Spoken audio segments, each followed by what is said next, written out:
Greetings, fellow Americans. Susanna for President 2028. Welcome to the 2024 edition of Franklin Delano Roosevelt's Fireside Chats. This is the last fireside chat we are doing for 2024. The next time we meet will be in 2025. It's pretty exciting. Unfortunately, we have had some very sad news today. Former President Jimmy Carter has passed away at the age of 100. He was a very influential president.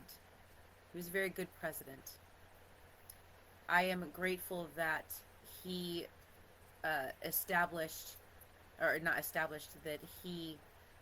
helped to he did his part by helping to end homelessness through humanitarian efforts such as the Habitat for Humanity and building homes for people who need it. So I thank him for his service also in the Navy, and thank you for his service as President of the United States. We are going to continue with our amendments to the Constitution. The first one is, the next one I should say that we are going to talk about is the right to a clean environment. As our industries have developed and as technology has advanced, businesses have been allowed to pollute our environment, and this has occurred because of legislation that was passed or failure to enforce legislation that was passed that makes businesses clean up their mess, clean up their pollution. Therefore, it is time to declare our right to a clean environment. The great thing about this is that this has actually already been declared in the state of Montana. As a candidate, as a citizen of the United States even, I recognize this for our entire nation, and I believe it should be enshrined in our Constitution. Having a clean environment is actually economically beneficial for us. It helps us grow abundant crops, provide improved travel quality, be able to generally provide a healthy lifestyle for ourselves. Cleaning up our environment is going to stimulate our economy. We have the materials to clean up the environment. We have the materials to create the machines, the technology to clean up the environment. There's no reason why we can't do it, so let's do this. More of us should be involved with the process because there's a whole lot that goes into it. Another way it's going to stimulate our economy is national contests through our education system and through science programs especially. Kids are going to be able to work alongside scientists and those in certain fields to help advance our technology and be able to care for our environment. Basically, standard environmental maintenance. It's part of inhabiting a planet. There are quite a few ways that we can get businesses to clean up their mess.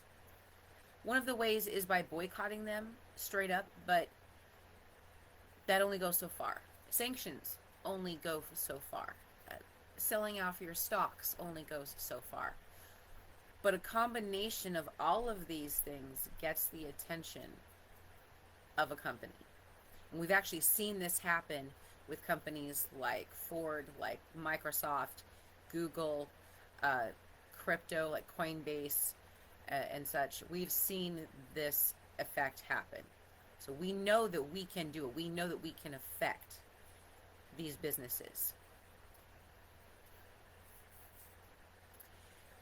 So That's going to change with, let's see here, sanctions really don't do much good. All of this stuff is going to change with our National Climate Cleanup Act. It not only establishes the technological aspects, but it enforces current laws that we have and increases the penalties for refusal to abide by those laws, the regulations that we set forth. The regulations that we, the people, set forth. We, the people, meaning all of us. So that is most of the right to a clean environment, the reasons for it. The Congress should have the power to enforce the laws by appropriate legislation. And I mentioned that last week with the first part of our additional amendments and whatnot. It's important to be able to grant Congress that power in our Constitution. The next aspect is pretty important. Our First Amendment right now guarantees us the right to practice our religion, to practice gathering peacefully, to petition the government for a redress of grievances, to be able to speak without fear of punishment or reprimand from others or the government. We also should add three other statements to that amendment. The first is the right to choose. Our right to choose is fundamental based on our very existence. We are individuals. We are humans. We are a species. It is fundamental from existence. In that aspect, we can say within our human laws, within our nation's laws, that Congress shall pass no law that infringes upon the right of competent individuals to make decisions that benefit their health, their right to life, liberty, and the pursuit of happiness. We absolutely have the right to choose. We make choices every day. We choose our healthcare providers, our food, our schools, our mode of transportation. Way back when our nation was established, we chose to separate from England. We've made major decisions like this as a nation before. It is sad that it has to be written into our Constitution. Apparently my mouth doesn't want to work correctly with my brain today. It is sad that it has to be written into our Constitution for it to be recognized by all three branches of government, by our elected officials. But unfortunately, that is how it's turning out.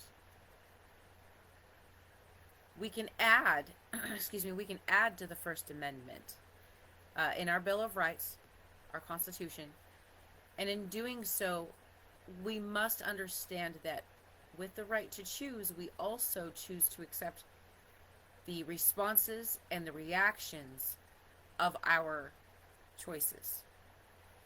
Basically, when we acknowledge the right to choose, we are choosing to accept the consequences of breaking the law, and we are choosing to accept all of the positives that come with good choices that we make for ourselves. It's important that we remember this and that we recognize this. It's part of taking responsibility for the self, because as individuals, us taking responsibility for ourselves helps us as a nation take responsibility for ourselves. The next right is the right to health care. Our right to health care is a fundamental right based off the actions of past Congresses and administrations in the United States. They have allowed our nation to become as polluted as it is now, which has in turn allowed new diseases to crop up. It also comes from the fact that we have a large national population with cities housing millions of people. Health care is necessary to prevent the spread of disease. So that being said, Congress shall pass no law that infringes upon the right to health care,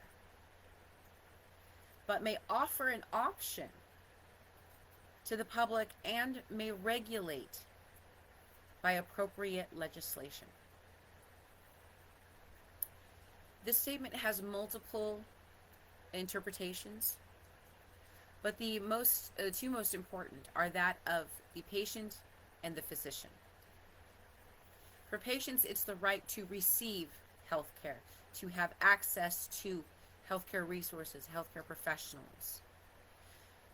It includes physicians, what we would normally call physicians, but also includes homeopathic and naturopathic physicians. As long as those remedies are proven to assist and improve the quality of life of the individual receiving the care, they would be also covered under this right. There are too many factors to list in such a short time because of the way that our current and past administrations, including Congress now, has guided our country. We have extremely poor individual health and extremely poor national health overall. We have the power to change it. Adding the right to health care to our Constitution is important because it ensures that not only will patients be able to receive health care, regardless of what that health care is, regardless of the surgery, regardless of pre-existing conditions, it also it also guarantees the right for healthcare providers to give healthcare, to administer healthcare. So this protects the doctor and the patient. It protects hospitals. It does protect those who. It also protects those who refuse healthcare. The addition of this right establishes the national healthcare system. The system guarantees the resources, the physicians, and the needed medical care for those who need it. It also guarantees physicians the ability to administer that health care and protects them from being prosecuted by state and local and federal agencies for providing necessary health care to save the life of an individual who needs it. It protects them. Obviously, in addition to this, Congress shall enforce this law by appropriate legislation. It is important to establish this every time. All of this will be part of the actual act that goes through Congress. Thank you all for your time. May our path lead to peace and prosperity.